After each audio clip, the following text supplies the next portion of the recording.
भारतीय राजनीति में 90 का दशक गठबंधन सरकारों के बनने और ढहने के लिए जाना जाता है। तब क्षेत्रीय छत्रपों के एक झटके से दिल्ली की सत्ता डोल जाती थी। रातों रात प्रधानमंत्री के चेहरे बदल जाते थे। इसी कमजोरी का फायदा दुश्मन देश भी उठाने लगे थे। राजनीतिक अस्थिरता का फायदा उठाकर पड़ोसी दुश्मन ने पहले पंजाब और फिर जम्मू कश्मीर में आतंक की आग भड़काई। नौजवान नरेंद्र मोदी उसी वक्त से आतंक की सोच पर प्रहार करते आ रहे हैं।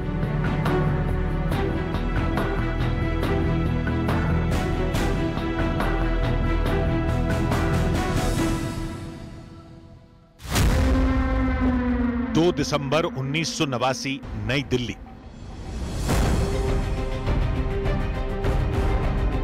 विश्वनाथ प्रताप सिंह कई दलों के गठजोड़ से बनी सरकार में प्रधानमंत्री बने। सरकार में बीजेपी और लेफ्ट पार्टियां भी शामिल थीं। कांग्रेस से बगावत कर जनता दल में शामिल हुए मुफ्ती मोहम्मद सईद को विश्वनाथ प्रताप सिंह ने देश का गृह मंत्री पद सौंपा। गृह मंत्री बनने के 6 दिन बाद ही आतंकियों ने मुफ्ती मोहम्मद सईद की बेटी रुबैया सईद का अपहरण कर लिया। दहशतगर्दों ने गृह मंत्री की बेटी की जान बख्शने के बदले 5 खूंखार आतंकियों की रिहाई की मांग रखी। किडनैपिंग कांड का अंत 13 दिसंबर 1989 को हुआ। अशफाक वानी, शेख हमीद, शेर खान, जावेद अहमद जरगर और नूर मोहम्मद कलवल को रुबैया की आजादी के बदले रिहा कर दिया गया। हालांकि रुबैया का अपहरण सिर्फ एक शुरुआत भर थी। कश्मीर में सरहद पार से रची गई बारूदी साजिशें अंजाम दी जाने लगी। इस बीच विश्वनाथ प्रताप सिंह की सरकार भी चली गई। 1991 में रथ यात्रा के समय बीजेपी नेता लाल कृष्ण आडवाणी की गिरफ्तारी के बाद पार्टी ने वीपी सिंह सरकार से समर्थन वापस ले लिया।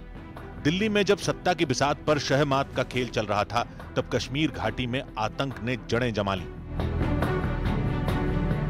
जिसके बाद आतंकियों और अलगाववादियों के खिलाफ भारतीय जनता पार्टी ने एकता यात्रा निकालने की योजना बनाई।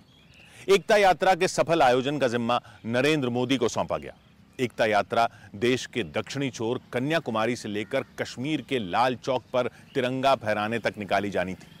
नरेंद्र मोदी ने एकता यात्रा की शुरुआत जिस अंदाज में की, उसने देशवासियों का दिल जीत लिया। शहीद आजम भगत सिंह के भाई राजेंद्र सिंह, आजादी की लड़ाई में फांसी का फंदा चूमने वाले राजगुरु के भाई देवकी नंदन, परमवीर चक्र विजेता अब्दुल हमीद के बेटे जुबैद अहमद और अली हसन।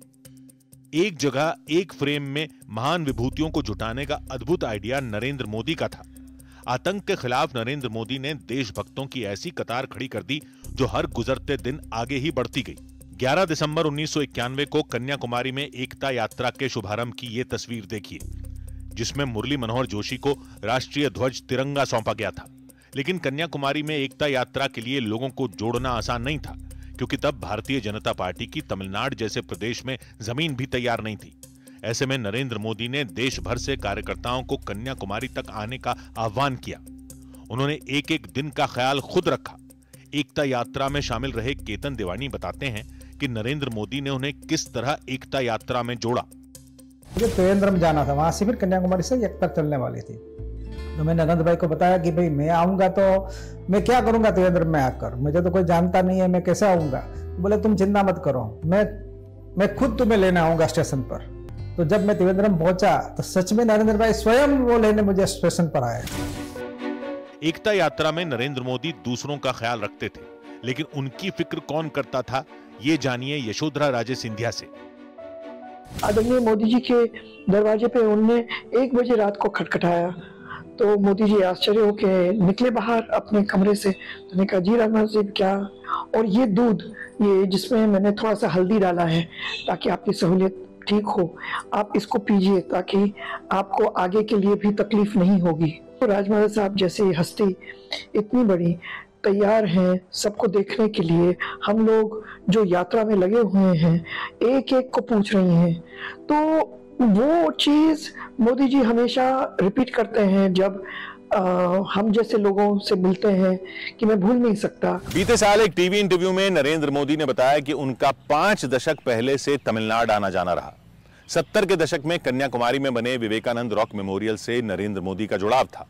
आपातकाल के दिनों में नरेंद्र मोदी भूमिगत रहने के दौरान पूरे देश में घूमे थे, तब भी तमिलनाडु आए थे। एकता यात्रा को सफल बनाने में उनकी पहले की दक्षिण भारत की यात्रा बड़े काम आई।